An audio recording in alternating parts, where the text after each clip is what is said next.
Maison Close, on a fait un. Hein? Il y en a On a qu'un. fait un disque avec le Grand Blues Band et Ouais. un disque avec Maison Close. Ah, d'accord.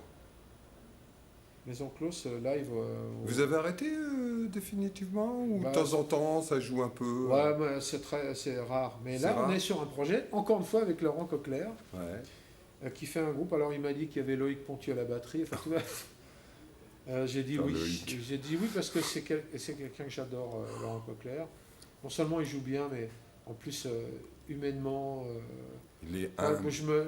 bon, c'est pas qu'il est adorable parce qu'il peut être il peut être virulent. Quand il y a un connard qui monte sur scène faire le bœuf qu'on met pas une et qui se rend pas compte qu'il fait n'importe quoi, il envoie bouler, mais il peut être très méchant. Mhm. Mais il n'est pas méchant, c'est pas quelqu'un de méchant. Et c'est surtout, bon, moi je me sens bien avec lui. Apparemment, on se sent bien, quoi. Mais tu diras, moi j'en ai pas. C'est Laurent, je l'aime Ben, je le beaucoup. vois pas beaucoup là. Alors j'attends de ses nouvelles, tu vois.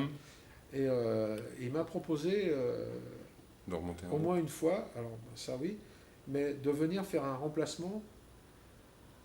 Je crois que j'ai fait je l'ai fait dans Desktop. C'est le groupe qu'il a avec Maria Popkevich aussi, et pour jouer uniquement du Motown. Il joue que du Tamla. Et il y a Jean Dos à la Berry, à la guitare, qui était dans le Grand Blues Band. Voilà. Tout le monde Donc sort. ouais, on reste, tu sais, on est des vieux, on aime bien rester avec les gens qu'on connaît. Ouais, et puis de toute Non, façon. mais les gens qu'on aime, ils sont précieux, ils sont rares. Ouais.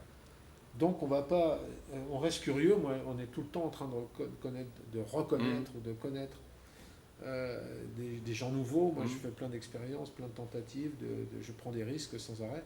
Mais en même temps, je sais maintenant avec l'âge que il faut pas laisser les gens qu'on aime, avec qui on est bien, il faut pas les laisser de côté sous prétexte que ça fait trop longtemps qu'on les connaît, ou sous prétexte de changer d'air. Il y a un moment, il faut savoir changer d'air, mais il faut savoir garder, tu vois, sa famille. Exactement, c'est une famille. Et je regrette, d'ailleurs, il y a plein de gens...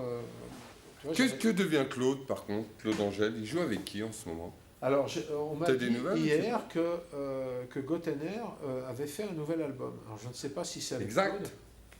Exact. Je n'ai pas suivi. Hein. Mais tu sais que Claude, quand il est parti, après, on l'a croisé que très rarement. Moi, Oui, parce qu'avec Gottener, moi j'ai eu la chance de le voir à l'époque, c'était à Ballard, quand ils avaient fait, tu sais, cette fameuse toile de cirque qu'il y avait à Ballard, où il y a eu les concerts de Dio, de Maiden, de tous ces groupes-là, avant qu'ils fassent les travaux derrière. D'accord. j'ai pas connu ça. Et moi, j'ai vu Claude, c'est là où je l'ai connu à l'époque de Gottener. Moi, j'ai vu, par contre, moi, je connais toujours bien Gottener, je le vois jamais, mais à l'époque, il y avait Angèle à la guitare et Paganotti à la basse. C'était après Magma. Donc ça devait être dans les années 80. Et je suis allé voir Gottener et cette équipe-là. Je me souviens plus du batteur, du clavier. J'ai été voir donc Gottener au Café de la Gare, nouvelle formule. C'était le nouveau Café de la Gare dans le Marais, là-bas.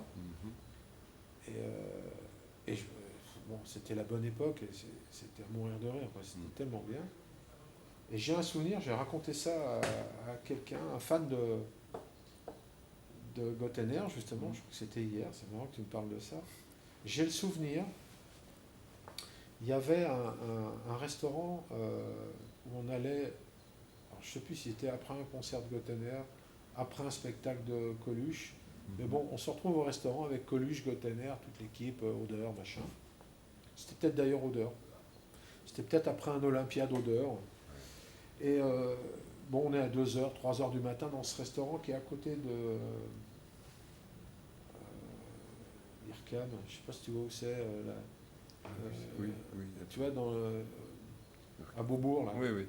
Donc il y avait ce restaurant, et puis j'ai le souvenir, mais c'est gravé à... Ça s'apprête plein le trompe-l'œil, des fois. Oui, c'était au trompe-l'œil. C'est où j'ai eu la chance de manger avec les musiciens de Johnny Winter, moi, après Chorus. Voilà. Ouais, c'était le seul restaurant sympa qui est... C'était bien, on mangeait pas mal, parce que autrement Coluche, ça n'aurait pas été. Exactement. au Et trompe-l'œil. puis, voilà, et on sort genre 3-4 heures du matin, toute l'équipe, on est sur le trottoir, enfin sur la rue piétonne, là. Et puis, bon, ils sont peut-être un petit peu gris, tu vois, mais bon, pas éméchés, mais pas... Et là, les deux, ils commencent un sketch de vieux, ils font les vieux. Gottener et Coluche. Oh, bah, et moi, j'ai failli crever, quoi. Mais j'étais... Tu as eu la chance de le connaître, j'aurais voulu le rencontrer, ce gars. Mais c'était mais ahurissant, l'improvisation. Oh bah alors, qu'est-ce que tu fais?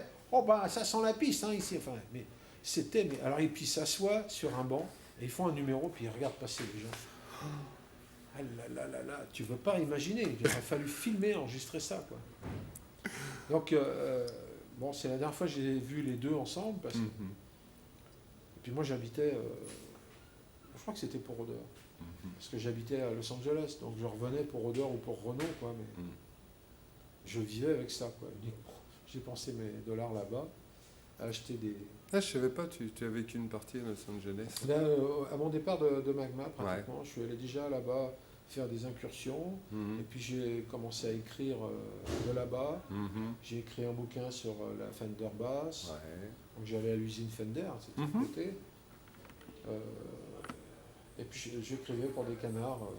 Ah, ok. Américain. Non, français. Non, français.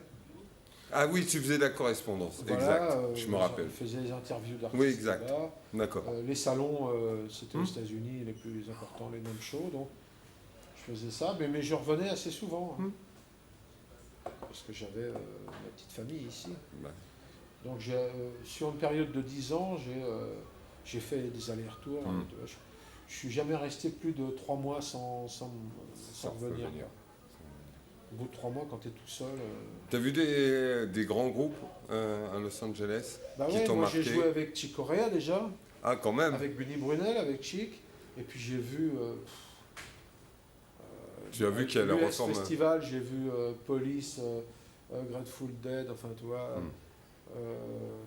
Qu'est-ce que j'ai vu? Puis j'ai vu plein de musiciens dans les clubs. Donc tous les musiciens de Toto, enfin les meilleurs surtout, le défunt Jeff Porcaro. Ouais, je peux t'en citer. Oui, bah, de toute façon aux États-Unis. C'était sans arrêt, quoi.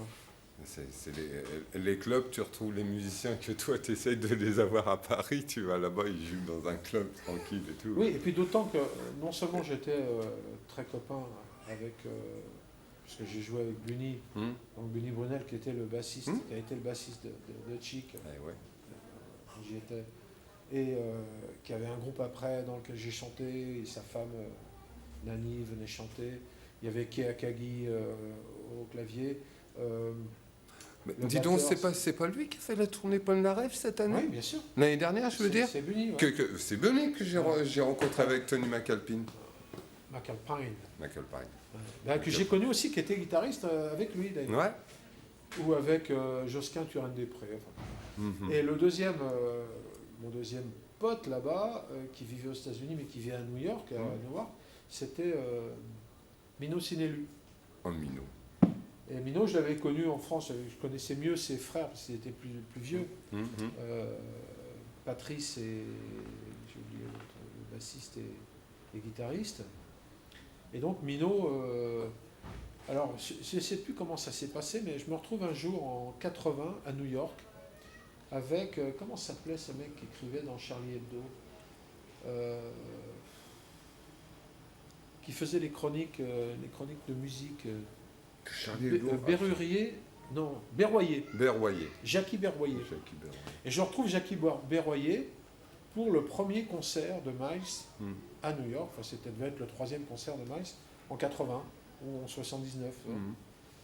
Et il me fait rentrer, je rentre dans les coulisses, c'était au Philharmonic Hall, je ne sais plus, à New York. Je rentre dans les coulisses, alors je croise Chick Corea, salut, voilà. Herbie Hancock, que j'avais vu déjà là-bas, à Los Angeles. Mick Jagger, c'est dans le couloir, tu vois, de l'entrée des artistes. Et puis, il m'amène dans les loges. Alors, impossible d'aller dans la loge de Miles. 119 ou 80. 79, 80. C'était le retour de Miles. Ouais. Marcus Miller, tout ça. Oui. Scofield, Mike Scofield, Mino. Et je vais dans la loge de Mino. Et Mino, il me dit, ah, salut Klaus, machin, tu sais que j'habite ici, puis il me raconte l'histoire, comment ça s'est fait. Et donc, quand il était en tournée en Californie, il venait à la maison. Voilà. Et moi, quand j'allais à New York, j'allais un peu chez lui. C'est intéressant, parce que Mino, au fur et à mesure, je suis en train de retrouver sa vie. On a fait déjà 3 interviews ensemble. Alors attends, parce qu'il tournait avec Miles, donc j'allais voir Miles, super, tu vois, j'avais des places et tout. Après, quand il quitte Miles, il va dans Weather Report, avec une super équipe. Donc c'était la nouvelle équipe après, c'était le retour avec Zawinul et Shorter. Donc je me suis tapé aussi les concerts, tu vois, enfin quand c'était dans le coin. Je l'ai vu aussi à New York avec, comment s'appelle ce saxophoniste argentin, avec un gros son. Enfin bon, je l'ai vu plusieurs fois à New York, on allait dans les clubs. Donc j'avais ce repère-là, et donc j'allais voir les musiciens que connaissaient les uns et les autres, et finalement, et puis j'allais faire les interviews, tu vois, pour les canards. Donc je suis allé voir... T'as eu la chance de rencontrer Miles, par contre? Miles Davis, non, bah non, c'était impossible, il fallait payer. Il fallait payer, c'était... Donc je l'ai croisé, avec les gardes du corps autour, mais non, c'était impossible. Et puis bon, il fallait payer $500, tu vois, pour avoir... il fallait réserver avoir une autorisation. Donc moi, c'était pas à ma hauteur, quoi. Donc moi, j'ai fait plutôt Scofield, Marcus Miller, enfin tu vois, j'ai fait tous les gens qui étaient avec lui. J'ai fait Zawinul, c'est inédit d'ailleurs, j'ai une interview vidéo de Joe Zawinul. Et j'ai fait, donc à l'époque, je faisais Larry Carlton, tu vois, tous ces gens-là. Donc, de fil en aiguille, alors, tu vois, ça se passe toujours comme ça avec les Américains. Quand tu as des atomes crochus, donc je suis allé le voir, Larry Carlton, chez lui, quand il habitait à Los Angeles, avant qu'il soit attaqué chez lui et qu'il prenne 2 balles. Donc, la maison s'appelait Room 335, c'était un studio. Et le studio, avec la moquette épaisse comme ça, je m'en souviendrai toujours, donnait sur la piscine en forme de 335. Et la piscine était pratiquement en aplomb au-dessus du vide d'une colline d'Hollywood et on voyait tout Hollywood en bas. Tu vois, la maison, c'était genre Topanga Canyon. Et on parle de tout ça, je fais l'interview, et puis on parle de matos, de machin. Puis il me dit, tiens, tu devrais aller voir, il y a un mec un peu plus bas, là, qui a fait la machine que tu as entendue, là. C'est une boîte à rythme avec des échantillons. Et il s'appelle Roger Lynn. Va voir, il en a fait 10. Tout le monde en a, Quincy Jones, machin. Je l'appelle. Tac, il l'appelle. Et donc, en redescendant, je vais voir Roger Lynn, qui me fait l'interview dans sa cuisine, avec le proto. Et j'ai la photo encore, sur le placard de sa cuisine. Il avait collé la liste des 10 premiers acquéreurs. Quoi. Et donc j'ai la photo, je sais qui a acheté la Lynn 1. Ouais, la Lynn 1. LN1 ou L1. L1. Voilà, et puis d'autres. Et jusqu'à ce que je retrouve un jour producteur d'une émission de télé sur FR3 à l'époque. C'était l'Écho des bananes. Et c'était Vincent Lamy qui était un des chanteurs de Bonheur des Dames. Et qui me dit, tiens, t'habites... moi, je lui donnais des contacts, je venais faire un peu journaliste, tu vois. Et puis il me dit, toi qui habites Los Angeles, écoute, on voudrait aller filmer là-bas, des gens.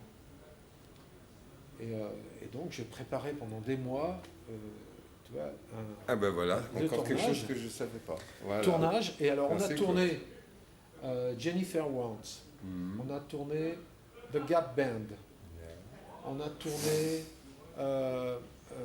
comment s'appelle ce groupe? C'est un groupe à rallonge, fameux, un groupe américain de rock. Average White Band? Non, ça c'est des Écossais.